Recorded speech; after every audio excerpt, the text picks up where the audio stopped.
अनाज मंडी में हुए धान गड़बड़ी का मामला, करोड़ों की धान गड़बड़ी की शिकायत की कॉपी सामने आई है। शिकायत के बाद ही मंडी के 3 अधिकारी सस्पेंड किए गए थे। शिकायत में सभी साक्ष्यों के साथ धान गड़बड़ी पोल खोल गई।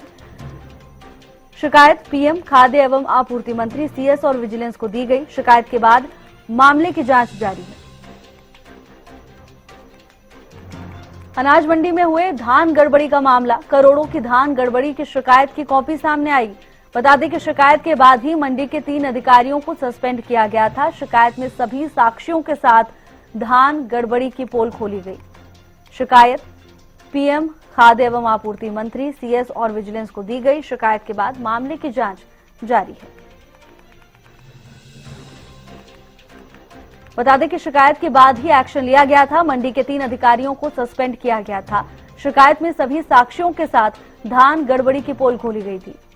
शिकायत की कॉपी सामने आई है। शिकायत में पीएम खाद्य एवं आपूर्ति मंत्री सीएस और विजिलेंस को यह शिकायत दी गई। महेंद्र सिंह जुड़ चुके हैं तमाम जानकारी लेकर। महेंद्र, गड़बड़ी का ये मामला और एक्शन भी, अब कॉपी भी सामने आ चुकी है, क्या कुछ अपडेट है? बिल्कुल भावना, देखिए हरियाणा न्यूज एक्सक्लूसिव तरीके से वो शिकायत लेकर आया है जिसमें बताया गया कि करनाल की अनाज मंडियों में किस तरह से करोड़ों रुपए का फर्जी धान खरीद घोटाला अंजाम दिया गया है। 7 पेज की ये पूरी शिकायत है जिसमें पूरा कच्चा चिट्ठा खोला गया है कि किस तरह से मंडियों में धान की फर्जी खरीद होकर सरकार को करोड़ों रुपए का चूना लगाया गया है। इसमें कुल 88 आड़त की फर्मों का जिक्र है, बाकायदा नाम दिए गए हैं, गेट पास नंबर दिए गए हैं जो फर्जी तरीके से काटे गए हैं। इसके अलावा उन अधिकारियों के बाकायदा नाम दिए गए हैं जो इस पूरे फर्जी वाड़े में कहीं ना कहीं शामिल है। यहां तक कि जो जिले के डीसी हैं, मार्केट कमेटी सचिव हैं, खरीद एजेंसियों के अधिकारी हैं, स्थानीय विधायक हैं, उनके ऊपर भी सीधे रूप से आरोप इस शिकायत के माध्यम से लगाए गए हैं कि ये जो पूरा फर्जी वाड़ा हुआ है, ये करोड़ों रुपए का जो धान घोटाला हुआ है, इसमें कहीं ना कहीं इन लोगों की संलिप्तता जरूर है। हालांकि शिकायत के बाद जो मार्केटिंग बोर्ड के सीए हैं उन्होंने जांच के आदेश दिए थे, जिसके बाद 3 अधिकारियों पर अब तक गाज गिर चुकी है।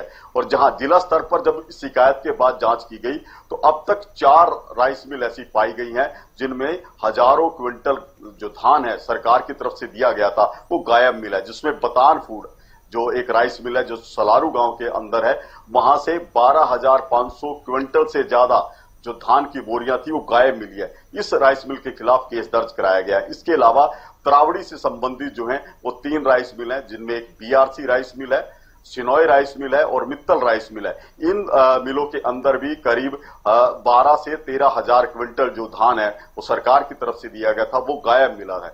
यानी कि ये शिकायत जो है उसके बाद कहीं ना कहीं हड़कंप मचा हुआ है, क्योंकि जिस तरह की जानकारियां इस शिकायत में शिकायतकर्ता ने दी है उससे कहीं ना कहीं साबित होता है कि पूरा जो खेल खेला गया है वो करनाल की अनाज मंडियों में किस तरह से उसमें कौन कौन लोग शामिल हैं और कौन कौन सी आड़त की फर्म उसमें संलिप्त रही है और किस तरह से ये खेल खेला गया है और किस तरह से अब जांच जब इसमें आगे बढ़ेगी तो और भी कई बड़े खुलासे इसमें हो सकते हैं। जी भावना। बिल्कुल महेंद्र, और शिकायत के बाद ही मंडी के 3 अधिकारियों पर गाज गिरी, उन्हें सस्पेंड किया गया। महेंद्र, जांच की प्रक्रिया को लेकर क्या कुछ जानकारी है? जांच के दायरे में आगे और क्या कुछ आ सकता है? बिल्कुल, क्योंकि देखिए भावना ये एक बड़ा धान घोटाला है या कहें कि इतना बड़ा फर्जीवाड़ा पहले कभी मंडियों में सामने नहीं आया था जैसा कि इस बार अंजाम दिया गया है। किसान लगातार ये कह रहे थे कि मौसम की मार की वजह से उनकी जो फसल का उत्पादन है वो 25% घटा है, लेकिन यदि हम मंडियों की खरीद के आंकड़ों पर नजर डालें तो आवक जो है बीते साल से करीब 25% ज्यादा हुई है। तो यानी कि खेत में पैदावार नहीं हुई लेकिन मंडी के रिकॉर्ड में जो रिकॉर्ड आवक हुई है, रिकॉर्ड बिकवाली हुई है, वो कई तरह के सवाल खड़े करती है कि आखिर जब हरियाणा के किसानों ने इतनी धान उगाई नहीं तो मंडियों में कैसे बिकी है। अब इसकी परतें खुलनी शुरू हुई हैं। जिस तरह से 4 राइस मिलों को मैंने पहले जिक्र किया, जब उनकी फिजिकल वेरिफिकेशन कराई गई उनके अंदर धान नहीं था, यानी कि ये खरीद महज कागजों में थी। सरकार को चूना लगाने के लिए एमएसपी मूल्य के हिसाब से जो करोड़ों रुपए कीमत बनती है धान की उसको हड़पने के लिए ये पूरा खेल खेला गया था। अभी जांच का जो प्राथमिक चरण था उस प्राथमिक चरण में ही 3 मंडी के अधिकारियों की संलिप्तता पाई गई थी, जिनको निलंबित किया गया।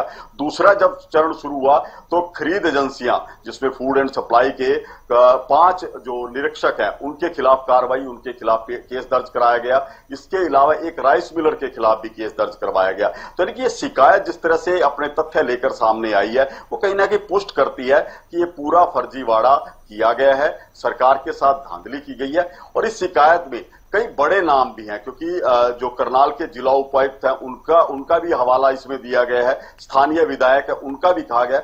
हालांकि उनकी तरफ से अभी तक इस शिकायत को लेकर कहा कि शिकायत कोई भी कर सकता है, शिकायत की जांच की जाएगी।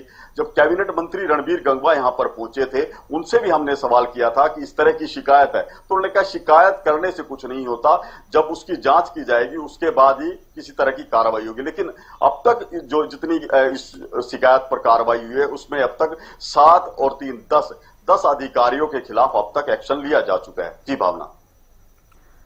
बिल्कुल महेंद्र, बड़े स्तर का ये मामला है महेंद्र। हालांकि अभी जांच होगी तो हो सकता है और भी बड़े चेहरे सामने आए, लेकिन महेंद्र सबसे बड़ा सवाल यही है कि सरकार की ओर से बड़े दावे किए जाते हैं, किसान हित के लिए बड़ी बड़ी योजनाएं चलाई जाती हैं, खासकर धान को लेकर और फसलों की आवक को लेकर, फसलों की खरीद को लेकर जिस तरह के निर्देश मुख्यमंत्री लगातार देते आए, उसके बाद इस तरह की धांधली सामने आना बड़े सवाल खड़े करती है महेंद्र।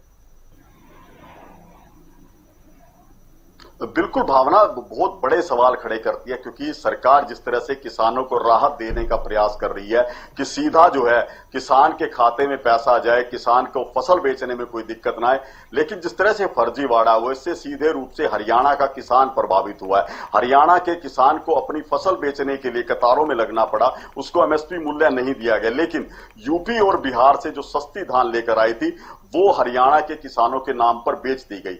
हालांकि जब ये शिकायत गई, क्योंकि इस शिकायतकर्ता ने इस शिकायत को प्रधानमंत्री नरेंद्र मोदी के पास भी भेजा है, प्रदेश के खाद्य आपूर्ति मंत्री के पास भी भेजा है, जो प्रदेश के सचिव हैं उनके पास भी भेजा है, और इसके साथ साथ विजिलेंस को भी शिकायत की गई है।